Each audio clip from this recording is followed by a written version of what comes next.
All right. Hey, welcome back to the AskTimChin show here on YouTube, episode 3. I thought we'd kill each other by now. You're bigger than People me. are gonna wonder why you got a different shirt on and I don't. Do you not own any other clothes? I mean, I'm getting Nope, kind of tired of seeing that same shirt and It's jacket. the only shirt and jacket I own. Sorry. Yeah, I gotta tell a funny story. When I was in like, 9th or 10th grade, I was part of a church touring choir. We'd tour every summer. And this is back in the 70s.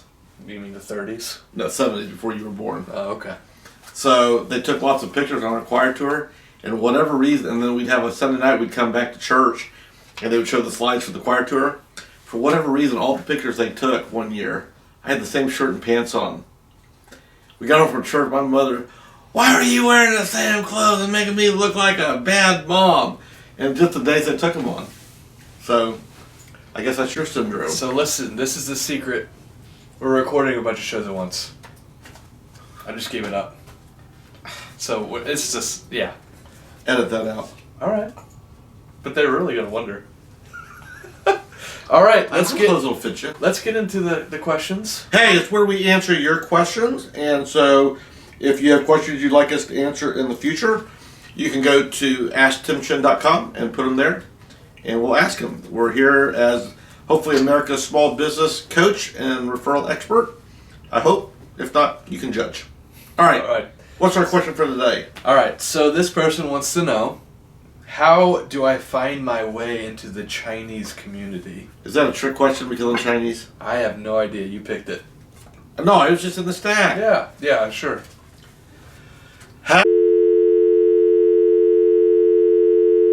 Let's start over. Now let's go. No, all right. So how do you work? So first of all, I'm going to look, where do Asians congregate? Okay. Now, depending on what big city you're in, we're here in Kansas City. There's a very big Asian American Chamber of Commerce. Now, Asian's a broad term in the chamber here.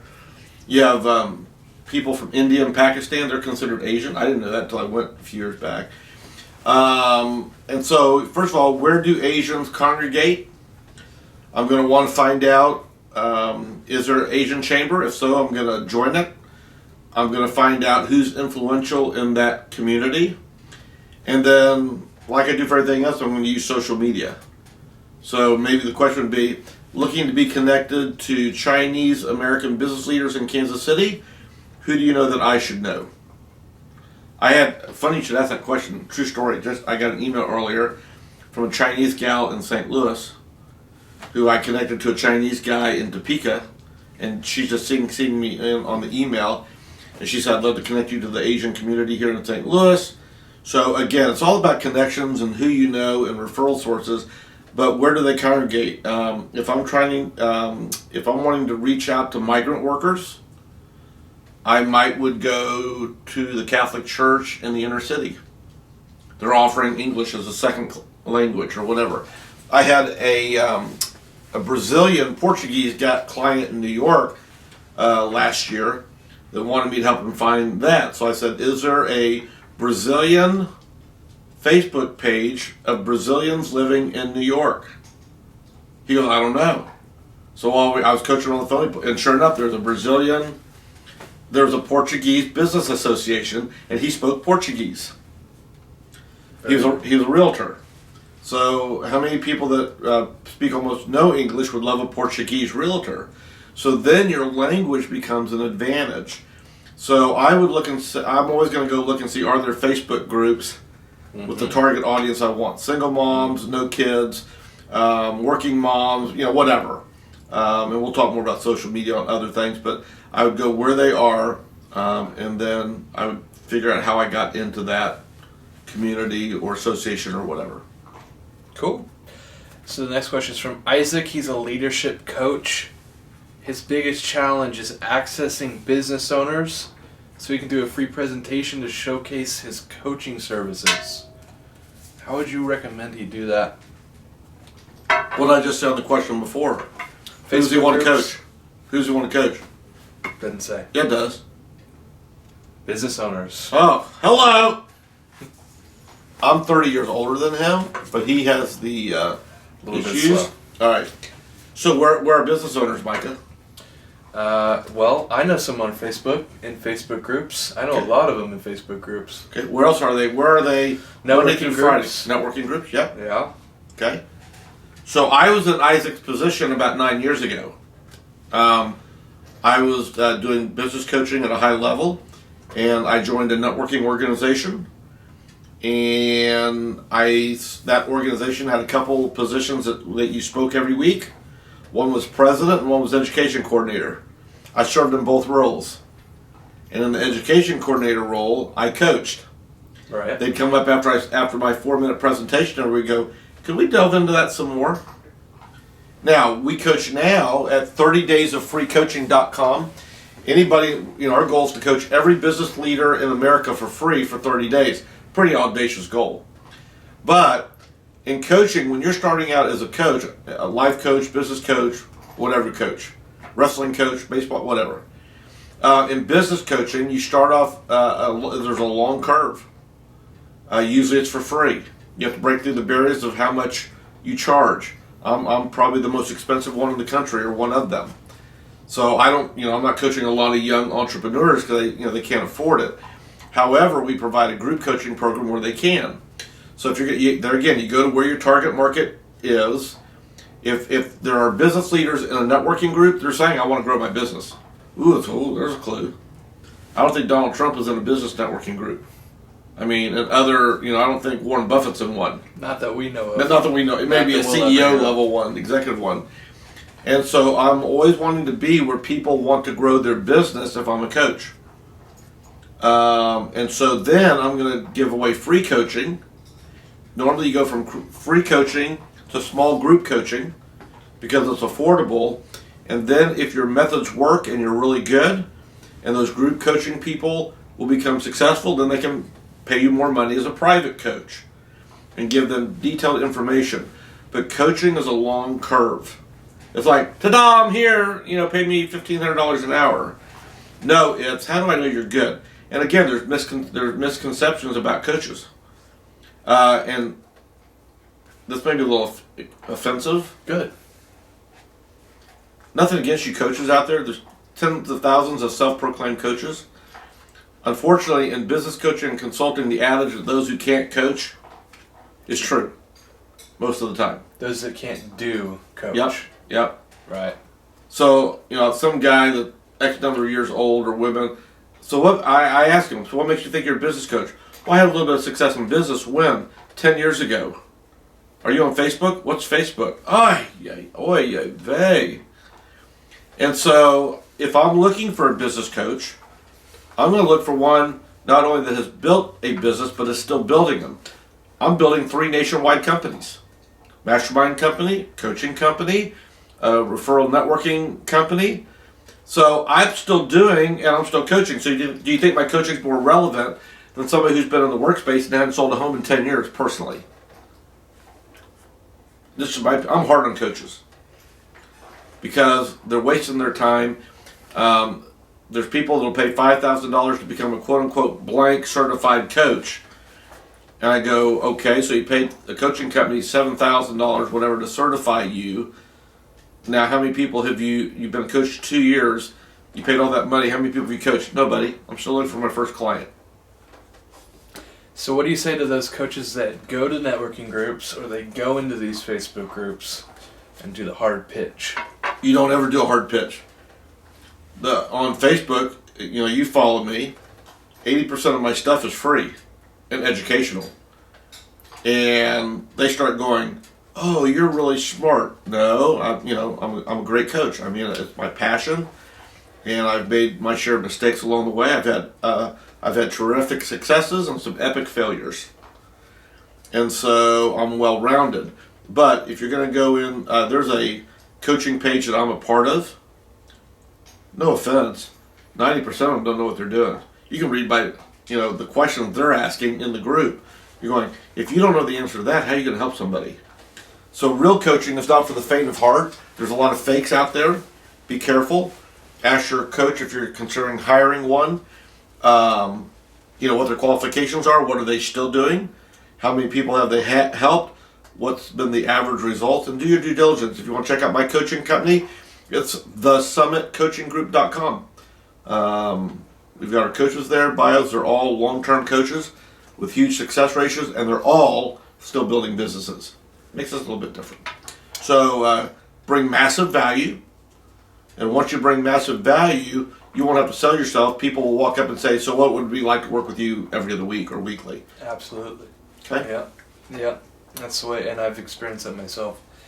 Not even intentionally, but just by answering questions and helping people out, and all of a sudden, hey, can I pay you?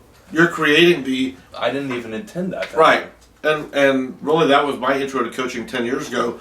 Mike, we didn't have Facebook back then, 2006. I think it launched in 2008. And so in 2006, we had message boards. Right. The precursor to Facebook. Right. And I was on a 10,000 member mortgage professional message board. And I started posting stuff that no one else had ever done before, ideas wise. We were getting up to 200 to 300 responses a day. So lenders all over the country started calling me going, hey, could we pick your brain? I wasn't smart enough back then to say, we'll pick a payment plan. Right. Next thing I knew, I was coaching 20, 25 people for free. Mm-hmm. And just about the time I said, I don't have time to do this anymore, a huge coaching company called and said, nobody's ever gotten the responses you have on our message board before, we want to hire you. It made me a ridiculously incredible, insane money offer, and the rest is history. I started coaching for pay. I went from free to $500 an hour. Not a bad jump. Not bad at all. And now I can't afford to work for that, but that's another day. I have coaches that can on our team, and we'll do that. All right? Cool. All right. Next question is, this person's biggest challenge is being impatient. How do you deal with being I have no impatient? knowledge of that answer. All right. Well, throw it out. No. What they didn't go on to say or ask, I would ask more questions. Impatient about what? Are you impatient so you do road rage? Because someone cuts you off? Are you impatient with results coming? Because if that's the case, you may have unrealistic expectations. I met yesterday with 2 days ago, with a young entrepreneur who lives under my roof. And I asked the tough questions.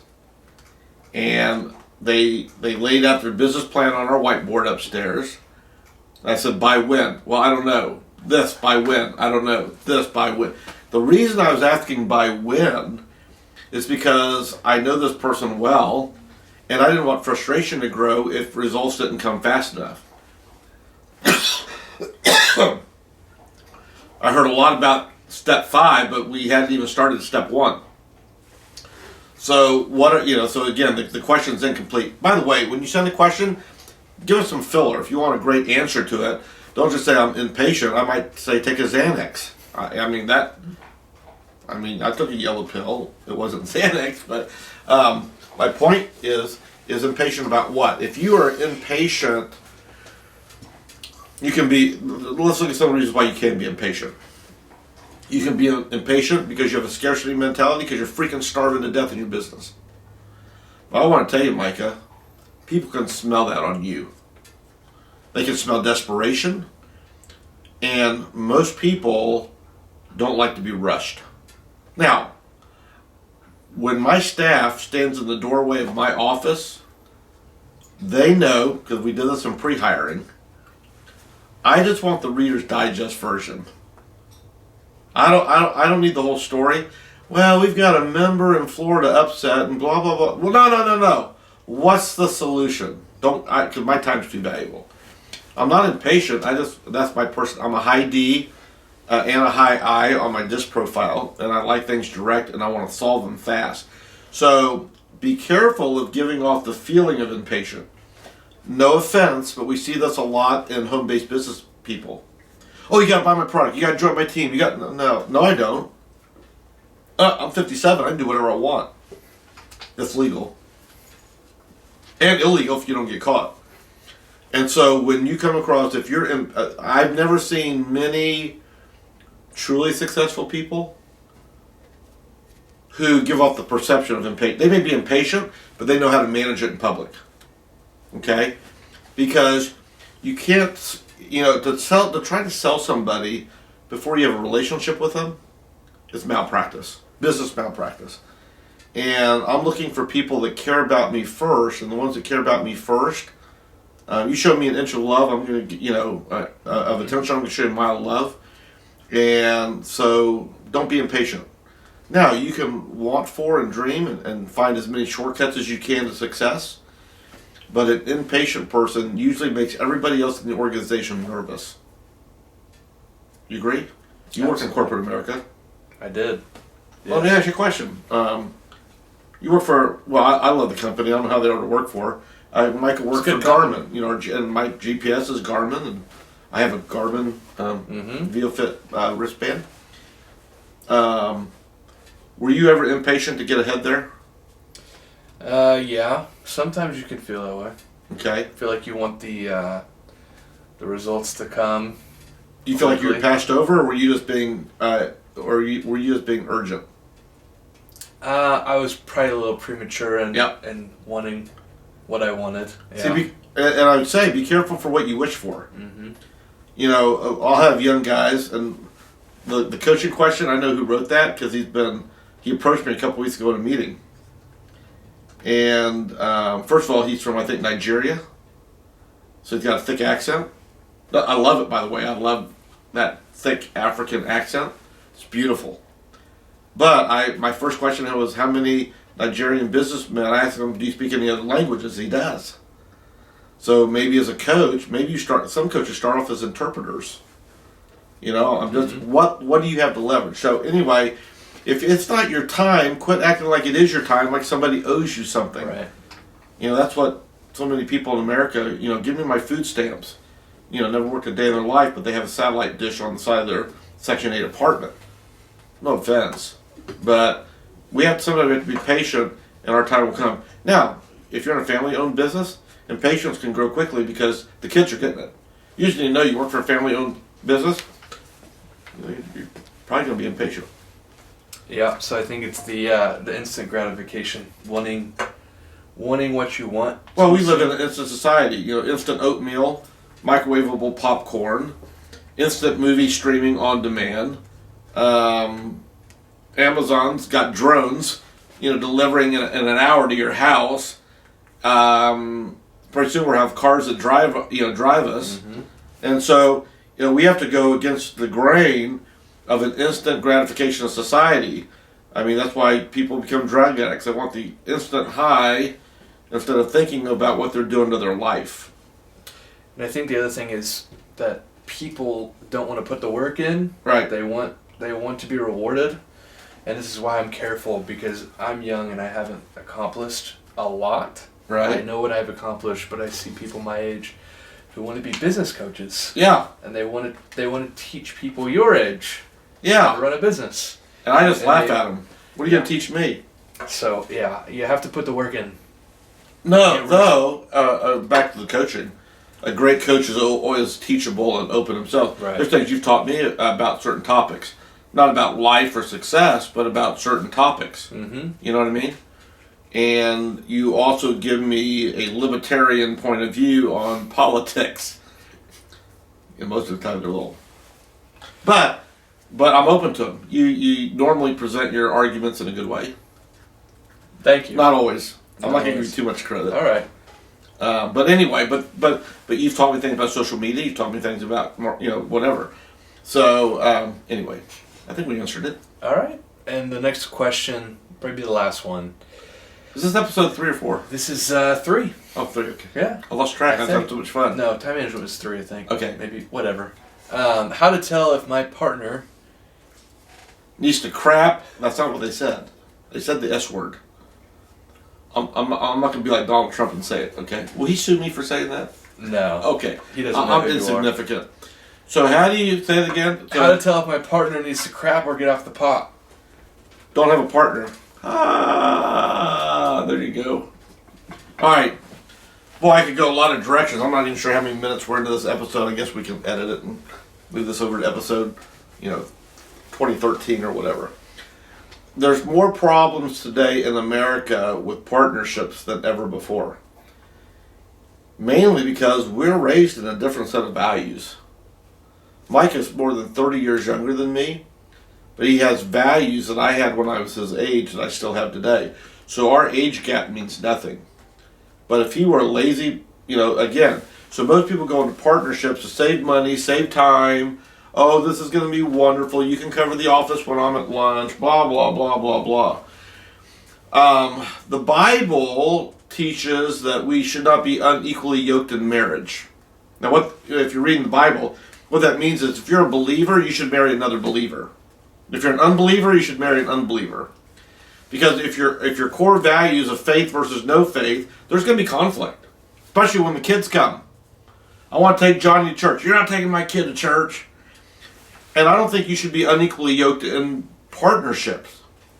I was dealing with a partnership group in Council Bluffs, Iowa earlier this year.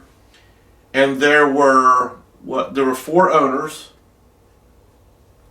And they all had 25% ownership. But it took an 88% vote to pass anything. What?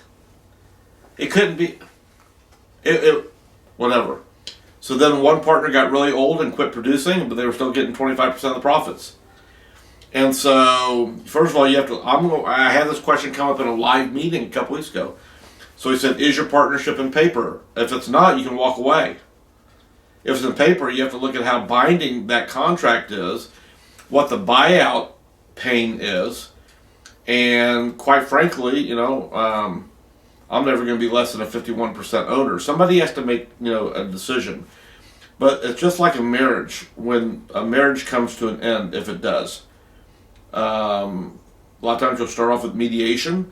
So I would suggest, first of all, bringing in maybe a business consultant like myself or somebody else who does conflict resolution. Raymond LaPetra, one of my business partners, is a mediator, a court-ordered, very high-end, very successful mediator. And come and say, hey, can we work the problems out? And if you find out that there's no way, but again, how much time? I asked this one partnership team 2 weeks ago. The question came up. I said, how long did you work on this partnership? Did your families meet each other? Did you break bread together? Were you friends? Were you blah blah blah? Did you ask? No, we just want to save money on rent. We shook hands and boy, that's a great partnership.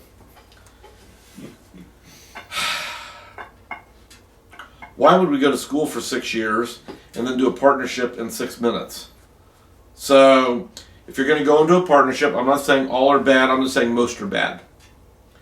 So, here's what I think is better. It doesn't necessarily answer the question, but maybe help some of you avoid the question. I like strategic alliances. You bring your skill set to the table, I bring mine. That's what ours is like. Do we have a partnership agreement? No.